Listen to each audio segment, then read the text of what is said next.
অনেক দিন পর আবার আসলাম আমার ব্লগিংয়ের ভিডিও নিয়ে। তোমরা বরাবরই আমার ভিডিও খুব পছন্দ করে এসছো, কিন্তু কলকাতার এই পরিস্থিতিকে মাথায় রেখে ভিডিও আপলোড করিনি। অবশেষে আমার সেই ডুয়ার্সের আনআপলোডেড ভিডিওটি নিয়ে চলে এসেছি। আমাদের ডুয়ার্সের শেষ দিনের ভ্রমণের ডেস্টিনেশন ছিল সান্তালেখোলা। আমরা এসে পৌঁছলাম সান্তালেখোলা রিসর্টে। অপূর্ব সুন্দর সবুজে ভরা এই সান্তালেখোলা ইকো ট্যুরিজম রিসর্টের লাইভ এক্সপিরিয়েন্স শেয়ার করব তোমাদের সাথে। কুয়াশাচ্ছন্ন এই কটেজ বেশ লাগছিল, ঠান্ডা ঠান্ডা ওয়েদার, কোনো হিউমিডিটি নেই। ঠিক সান্তালেখোলা হ্যাঙ্গিং ব্রিজের আগেই গাড়ি ড্রপ করে দিল আমাদের।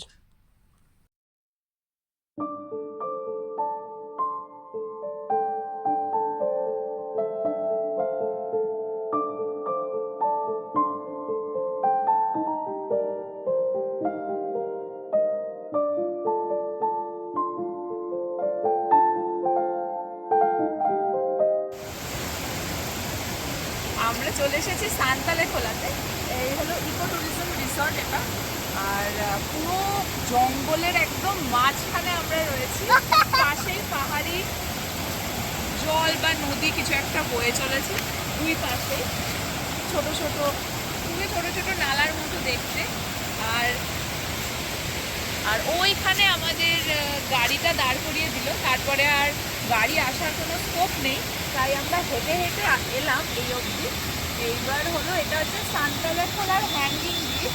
এখানে 5 জন ম্যাক্সিমাম হেঁটে যেতে পারে। চলো তোমাদের নিয়ে যাই রিসর্টটায়। যাচ্ছি আর কাঁপছে, এক্সপিরিয়েন্সটা পুরো ইনসেন একদম। এই পাশে রিভার, নদীর শব্দ শুনতেই পাচ্ছ, এই যে ওইদিকেও নদী।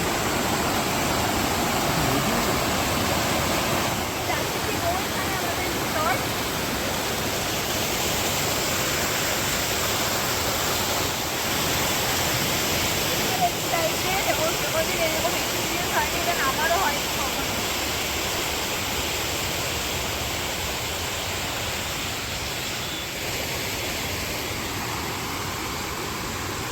জাস্ট ব্রিজটা ক্রস করে এলাম, পুরো নোট ছিল একদম।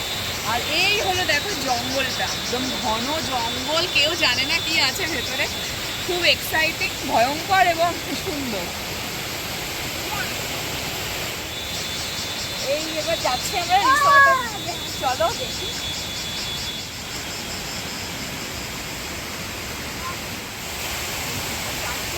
জঙ্গল আর জঙ্গল। এটা আমাদের এন্ট্রেন্স কটেজে। দেখো চারপাশটা কিরকম তোমাদের একটু দেখাই। পুরো জঙ্গল চারিদিকে। ওই রাস্তাটা দিয়েই এলাম আমরা। ওইখানেই সেই হ্যাঙ্গিং ব্রিজটা, সান্তালেখোলার ফেমাস হ্যাঙ্গিং ব্রিজ। আর এই হলো চারিদিকে জঙ্গল। চলো এবার ভেতরটা দিয়ে দেখাই।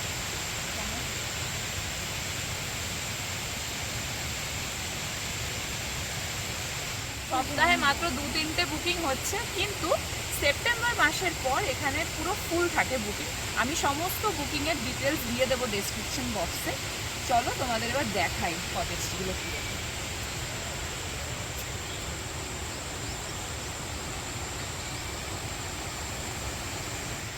এই আমরা ঢুকলাম এন্ট্রান্স দিয়ে। ওইদিকে ওই জলগুলো, নদীটা বয়ে যাচ্ছে। আর এইদিকে দেখো এখনো পুরো জঙ্গল। আর ওইদিকে কিছু টেন্ট দেখা যাচ্ছে। আর এই দিকটা পুরো কটেজ। দেখি গিয়ে কেমন লাগছে।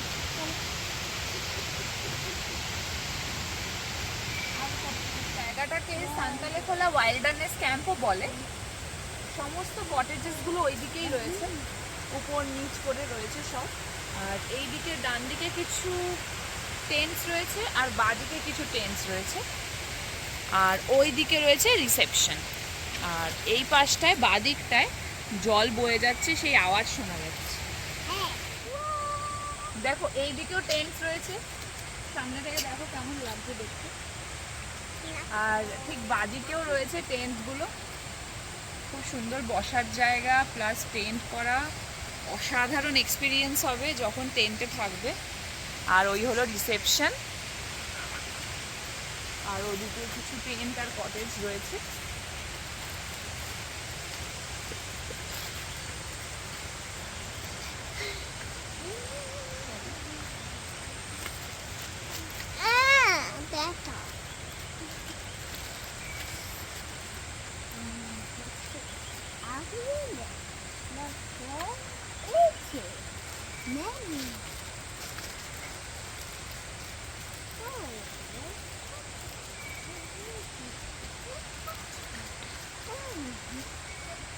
এটা হলো আমাদের কটেজ, কটেজ নাম্বার 5।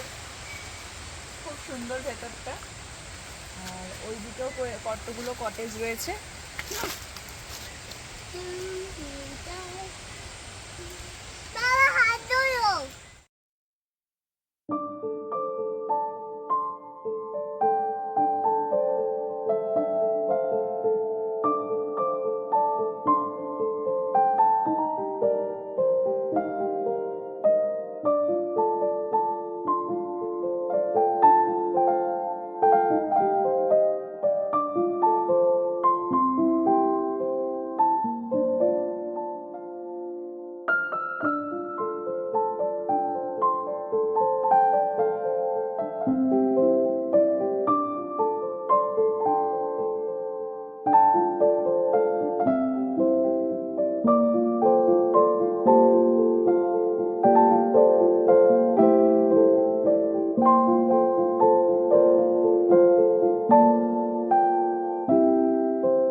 এই হলো ওভারঅল ভিউটা। এখান থেকে সব কটেজগুলো মোটামুটি দেখা যাচ্ছে। ওখানে বসে চা কফি তোমরা খেতে পারো। আর চারিদিকে ফুল গাছ, সুন্দর সুন্দর গাছ, ফার্ন ট্রি সব রয়েছে। একটা অসাধারণ এক্সপিরিয়েন্স হবে এখানে যদি আসো। চারিদিকে জঙ্গলে ঝিঝি পোকার ডাক, নদীর শব্দ সব মিলিয়ে জায়গাটা অসাধারণ আমার লেগেছে। তোমার কেমন লাগছে সান্তালে খোলা? লাগছে এক্স্যাক্টলি। আমরা সাডেনলি প্ল্যান করেছিলাম, আগে থেকে প্ল্যান ছিল না, প্রি প্ল্যান ছিল না, তাই বর্ষাকালে যে সময়টা পেরেছি সেই সময়টা এসছি। বাট তুমি দেখতেই পাচ্ছ কত অসাধারণ জায়গা, সুন্দর সুন্দর ছোট ছোট কটেজ, টেন্ট, একটা ফরেস্টের মধ্যে থাকার যে এক্সপিরিয়েন্স সেটা অদ্ভুত এক্সপিরিয়েন্স, না আসলে বুঝতে পারবে না। বাট বর্ষাকালে যেহেতু টুরিস্টদের সংখ্যা কম থাকে এবং তুমি বুঝতেই পারছো নানান রকম পোকামাকড়ের একটা এক্সপিরিয়েন্স থাকতে পারে, সো তোমাদের একটু লাগতে পারে। But onwards, September onwards, October, November, December এখানে কিন্তু প্রচণ্ড ভিড় থাকে, প্রচণ্ড। So you can come here and experience this exposure.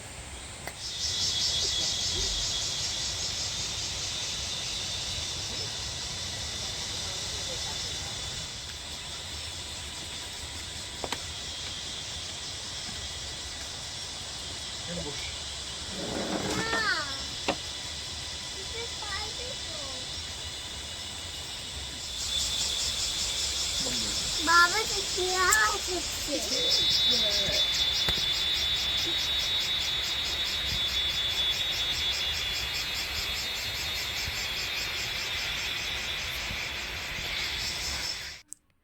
এটা ছিল আমাদের স্ন্যাক্স। বাইরে ঘুটঘুটে অন্ধকার আর ঝিঝি পোকার ডাক সব মিলিয়ে মিস্টিরিয়াস অ্যাটমসফিয়ার, তার উপর বৃষ্টি, আর তার সাথে কিছু পোকামাকড় তো ছিলই।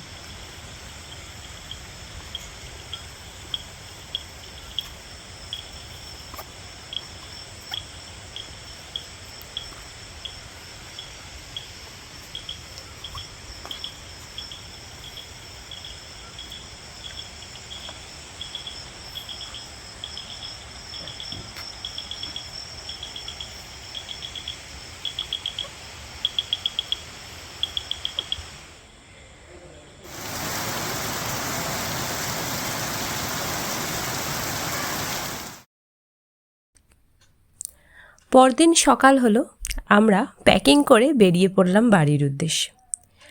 বিকেলের ট্রেন, তাই সকালটা এদিক ওদিক ঘুরে কাটিয়ে দিতে হবে।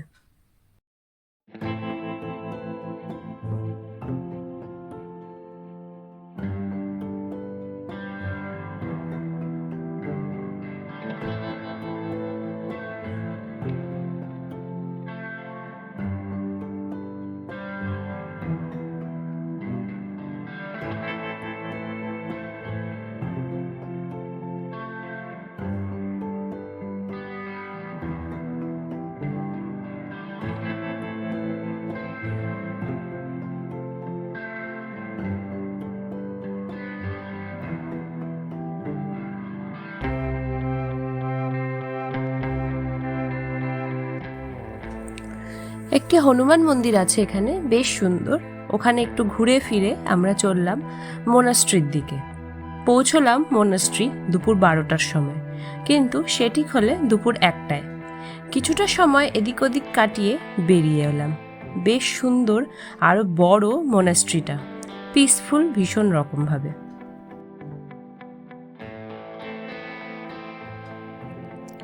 এরপর আমরা চললাম লাঞ্চ করতে।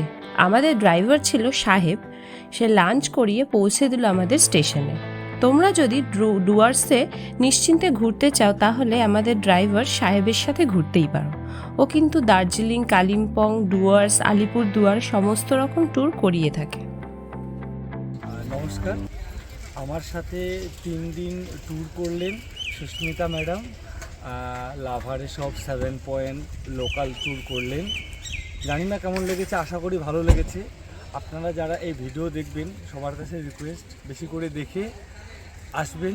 আর আমাদের ডুয়ার্সে এসে আমার সঙ্গে যদি পারেন তো একটু যোগাযোগ করবেন। আমাদের ডুয়ার্স থেকে সম্পূর্ণ ট্যুর আমরা করাই, ছোট গাড়ি হোক বড় গাড়ি হোক, মানে ডে ওয়াইজ করাই অথবা ডেলি বেসিসও করাই। আপনারা যেমনভাবে চান তেমনভাবে আমাদের সাথে ঘুরতে পারেন। ধন্যবাদ। আমরা প্রায় 2 ঘন্টা আগে স্টেশনে পৌঁছে গিয়েছিলাম। ওয়েট করছিলাম ট্রেনের জন্য। 6টায় ট্রেন ঢুকলো, 30 মিনিট লেট। সকাল 8টায় পৌঁছলাম দক্ষিণেশ্বর স্টেশনে। পৌঁছে গেলাম বাড়ি।